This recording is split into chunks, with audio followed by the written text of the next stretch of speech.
So hello and welcome back to the channel. It's been a few weeks since you've heard from me, since we got back from the Alps road trip. And one of the things I thought it was worth updating you on is what happens when you get stopped for speeding in France. So for those of you that follow the channel, you'd have probably seen my previous video, but I'm just going to include it here so that we can recap on the events that I showed you after the event. But what I didn't explain was what happened when I got stopped, and then more importantly, since I came home, what has happened then. But I got stopped on the A355, so that's the Autoroute 355 going round Strasbourg. I was on my way from Colmar to Metz in France, and yeah, just got onto the autoroute, just come through a toll booth. So the toll booth was, paid my money.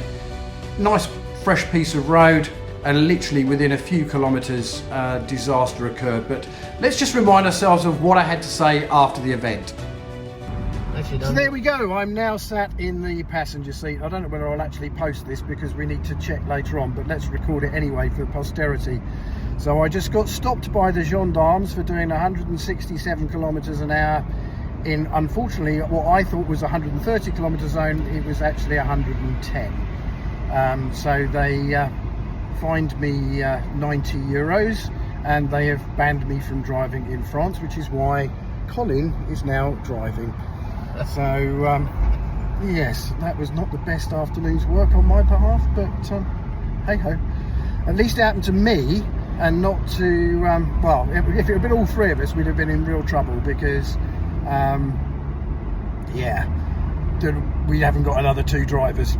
So just lucky it happened to me. I've now warned the boys who were having lunch in Colmar. We decided to go against that, what's happened, so hopefully they will avoid what just happened to us. There you are. See you in Metz.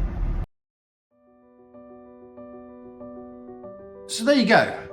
That was me talking to you after we'd driven away from the scene of the crime, as it were. But what happened when we were at the scene of the crime, and then what happened when I got home, and has happened subsequently. So when we pulled in, we exited the toll booth, we were travelling along the A355, and I seem to remember that at one point I was probably doing somewhere in the region of about 168 to 170 kilometres an hour. I also remember passing a 1 Series M Sport BMW. I think he flashed me, and then very shortly thereafter I saw a motorcycle with blue flashing lights behind me. I reduced speed a little bit and pulled over, and he basically came up alongside and signalled that I was to follow him. And I followed him to the place where you've just seen on the map, which was the place where they had about 4 or 5 vans, police vans, lots of motorbikes, or about half a dozen motorbikes.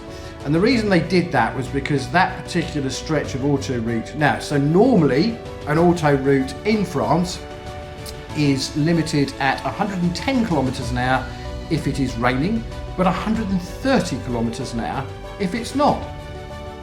This piece of autoroute, however, was restricted to 110 kilometres an hour.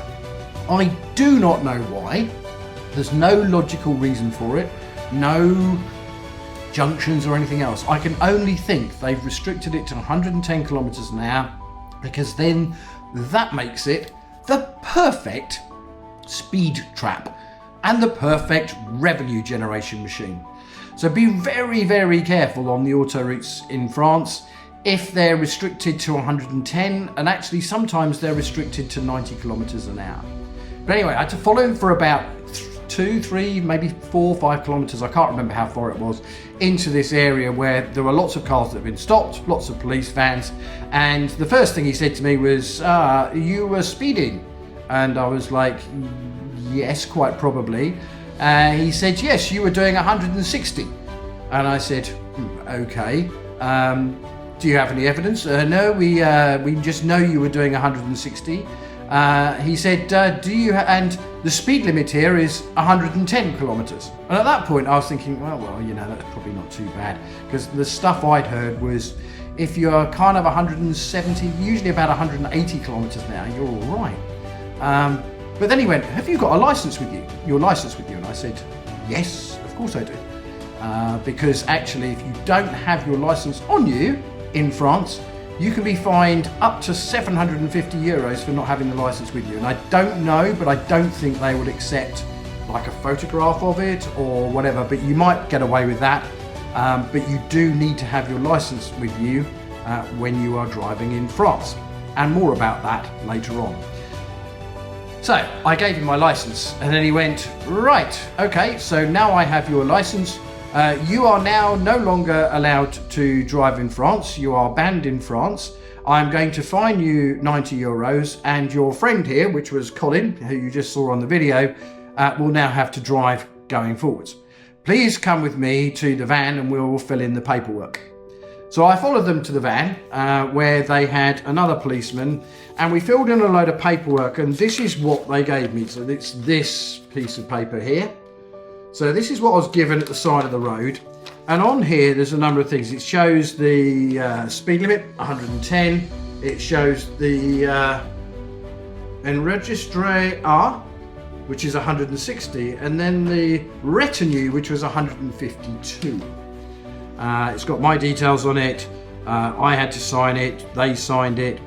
It took them ages to fill this in, and then they took my license. They said they would send it back, and of course they had a card payment machine, so they took my 90 euros off me. We then went back to the car, and the next thing they did was they said, well, right, okay, so your friend, he drives, but does he have a license? So fortunately, Colin had his license on him. He produced that to the police, and then they were happy for us to drive away. They didn't ask to see insurance. They didn't ask to see any of the car documents or anything. I said, how long what will you do with my license? Oh, we send it back to you when you were back in the UK. And that's literally all they told me. Nothing else. So we departed, Colin driving the car, made it safely to Metz, and basically made it safely home. Part of the way home, we did actually choose to come through Luxembourg and Belgium, because technically I was not banned from driving in Luxembourg and Belgium, and therefore I could drive. Now, I haven't checked, but I suspect the same rule applies though, that you need to have a license with you if you're going to drive anywhere in Europe. And if you don't have that license, you will probably get fined. So, my recommendation is that you have 2 licenses. So when I got home, the first thing that I did was to say, well, I didn't have a license anymore. And of course, even in the UK, it's good to have a driving license with you for ID, for a number of different reasons.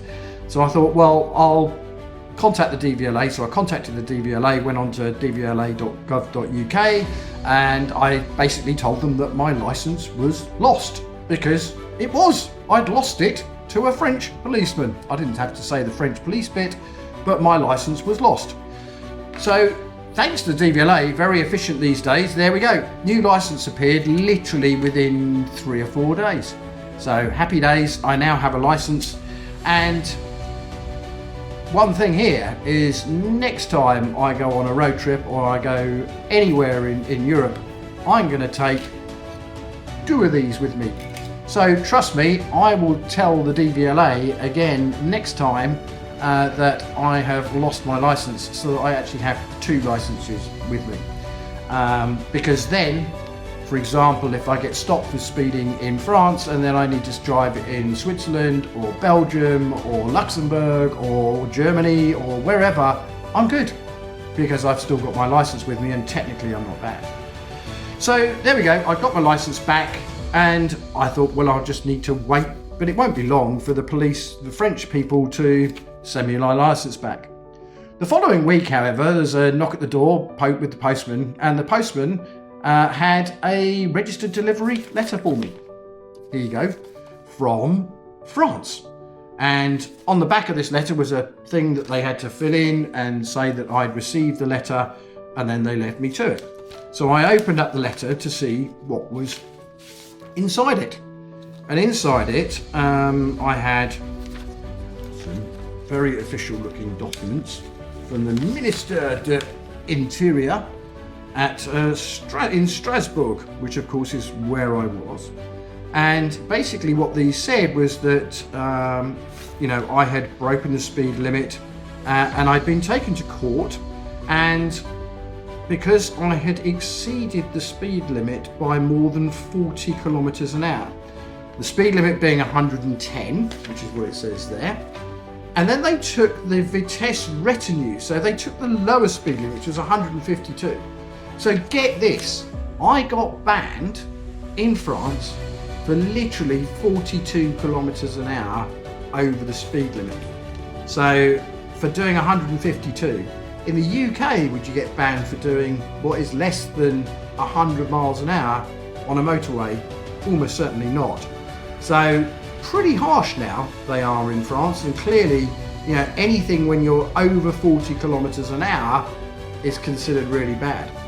Now, the other part of this is they, let's say, took me to court. I didn't expect to have been taken to court, but that's exactly what they did. And they have now, according to this, banned me for 4 months. So I've been banned from driving in France for 4 months. So that's 4 months from the date of this letter, which was the 15th of September. So on the 15th of January, I will now be allowed to drive in France again. Until that time, I suspect if I got stopped for any misdemeanors, even if I had my license with me, I will be in trouble, because it's logged on their computer, they know who I am, and it's been through the court. Now, on the way home, I might have been okay if I'd had a second license, because it probably wouldn't have been processed and it wouldn't have been on the computer systems. And I wouldn't have been found guilty because I'd not been to court. But now I have. And so the other good reason why it was important to apply for my new license back and say that I'd lost it is because I've actually lost that license, I suspect, for 4 months. It's not reappeared from the French police or the French court so far, and I don't expect to receive it now back in the post until probably mid-February at best. But let's see. I'll keep you posted on what happens with my license and whether it actually comes back. But big lessons to learn there. I think other things you need to know is, I was 40 kilometers, just over 40 kilometers an hour over the speed limit. I think that's why I only got fined 90 euros. Had I been, and I think they were kind of kind to me, but maybe it was just because I slowed down. It's this retenue vitesse versus the other speed. Had I been 160 or just over that, which would have been 50 kilometers over, then the fine goes to, I believe it's 750 euros. And whether you've got a friend with you or not, the chances are they will actually impound your car. And they'll keep the car for the duration of the ban. So that could be really, really, really bad, because I suspect the ban will be longer than 4 months. It could be 6 months, it could be 12 months, and you won't have your car. So, and I think you actually, in those instances, actually have to go back to court. So my advice, check very carefully what the speed limit is for the auto route that you're on, and make sure you are just, if you're going to speed, try and keep it within 40 kilometers of an hour over that. So do not be over 150 kilometers an hour if it's 110, or over 170 if it's 130 kilometers an hour. That's the thing. And also be really, really, really careful if you don't have a co-driver with you. Because if you don't have a co-driver who can drive the car, well, they're not going to let you drive it away. So you're going to have to find some way. They will take your car, they'll store it for you at a cost, I'm sure. You're going to have to find a way to get your car back. And you're going to have to find a way to get yourself from the side of the auto route back home. Not going to be pleasant, not going to be easy. But there you go. That's what happens if you do what I did and drive too fast on an auto route in France. They're getting pretty hot, they don't like it, and yes, they will fine you and they will take your license away. So there you go. If you've liked the content, please like and subscribe as always. I'm going to pull together a montage of the whole Alps road trip, so you can follow that fairly soon. We've got some other content coming up. There is, what else is happening? We're going to be doing some interesting stuff tomorrow with a very special rover product that belongs to actually Colin. So we're going to go and do some work on Colin's car hidden away in a garage. I'll let you find out what that is on one of the next videos. And then also I'm planning something else around the next SWVA auction. So yeah, got a few ideas on that, and yeah, I'll shoot another video for that and share those ideas with you, see what you think. Anyway, thank you for watching. Great to see you as always. Like and subscribe, and see you soon.